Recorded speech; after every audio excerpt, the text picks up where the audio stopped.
talk about syndication, and again, not going to be a super long video. Real estate lab.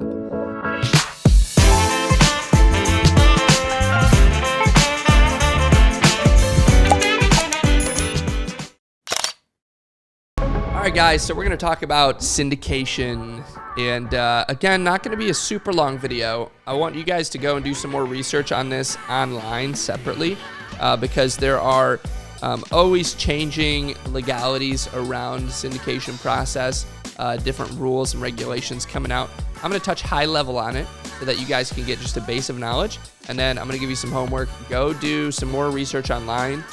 Google recent articles, go to government websites. They actually have all of this detailed. I think it's like sec.gov. If not, I'll pull that website and have it posted in here for you guys, where it has the actual current rules and regulations. But I want to talk about this a little bit. So if you're syndicating, meaning we're pooling money, right? You guys know this by now. We're pooling capital from large numbers of investors. The SEC basically said, all right, we'll let you sell securities, which is basically how they look at this, right? Because we're not selling stocks in a company, but we are selling shares in a company or units in a company to investors where they are completely hands-off and passive. So because of that, the SEC said, well, you're kind of selling securities. We'll let you do this, but you have to follow these rules, right? I'm going to go over the two main versions. There's more than two, but the two main ways to syndicate are through Regulation D is where this is defined in the in the guidebook, in the SEC regulations. Regulation D, 506B and 506C are the two exemptions, what they call them. Hey, we're going to give you an exemption, allow you to sell securities, but you got to do this, like I said before. So what are the differences between 506C and 506B? This is as of June 2022. I'm going to go high level. I'm not going to go super detailed. Like I said, go do your research on this. There are legalities and regulations that are constantly changing here. But the two main differences, 506B, you cannot openly advertise a deal in order to solicit for investors. You can raise money from an unlimited number of people and any amount of money. You can only raise money from up to 35 non-accredited investors. Everyone else has to be accredited. Up to 35 non-accredited but sophisticated investors, that's what they say. A sophisticated investor is somebody who has thorough, enough knowledge of the subject matter to make an educated decision on what they're investing in. So it's 506B. You can't openly advertise. You can only share the opportunity with people you have a pre-existing relationship with. Pre-existing relationship before you started selling these securities. You had to already have the relationship. And you can get an unlimited amount of accredited investors, up to 35 non-accredited but sophisticated investors. That's 506B.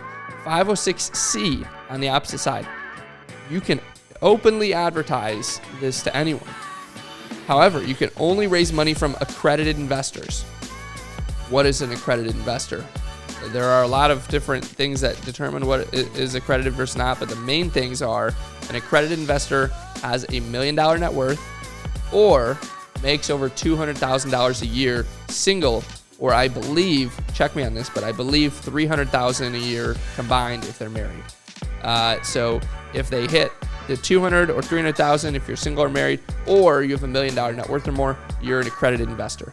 Now, with the 506C, you actually, like I said, you could post it on Facebook, you can post it on Instagram, you could scream it wherever you want. You go out to the street corner and raise capital. Doesn't matter. You can raise it from anybody. However, you do have to verify that all of your investors are accredited. And so what that means is they have to either go to a CPA, their attorney, have them write a letter, or there are actually websites out there that they do this as a service, and they charge, I don't know, it's like $50 to $100 per investor, something like that, and they'll verify, send you the verification. Your investors basically like register through that platform, and they get verified. And so if you're doing a 506C, yes, you can advertise. However, you have to go and verify their accreditation status. their accredited investor status, and then they can invest. 506B, you can't advertise. However, you can raise money from up to 35 non-accredited but sophisticated investors, right? So somebody maybe has 50 grand, they make $125,000 a year, they've saved up some money, they don't have $1 million net worth, but they want to invest with you. They can invest with you. However, if you bring in a single non-accredited or sophisticated investor in a 506B, there are certain other things you have to do now to maintain your status is being approved for running and operating this 506B. You have to put out audited financial statements to them every year, and a couple other things that you have to do. Again, I'm going to let you guys go look up the specific regulations on this, but if you take money from non-accredited investors in a 506B, you are going to have to do a couple extra steps and extra hurdles. So next, how do you set these up? What you're going to do is you're going to reach out to a SEC attorney, SEC experienced, or a real estate attorney that has experience putting together PPMs and operating agreements, and you're going to tell them, like, hey, this is what I'm looking to do. I'm looking to raise this amount of money. Here's the structure of the deal. It's a 8-pref 70-30 split. Here's the decisions I want to be made. Here's how I want tax allocations made, and you're going to work with them. A good attorney should ask you a lot of questions. They should kind of guide you through this. They should ask you, like, hey, what is the consistency of your investors? Are they mostly accredited? Do we need to do 506B? Do you want to do 506C?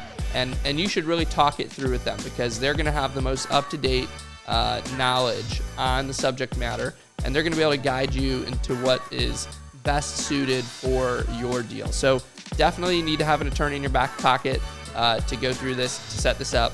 But that is kind of how you set, that's just in general the two types of syndications that you can do. There are others. I think there's crowdfunding. It says like Regulation A or something like that.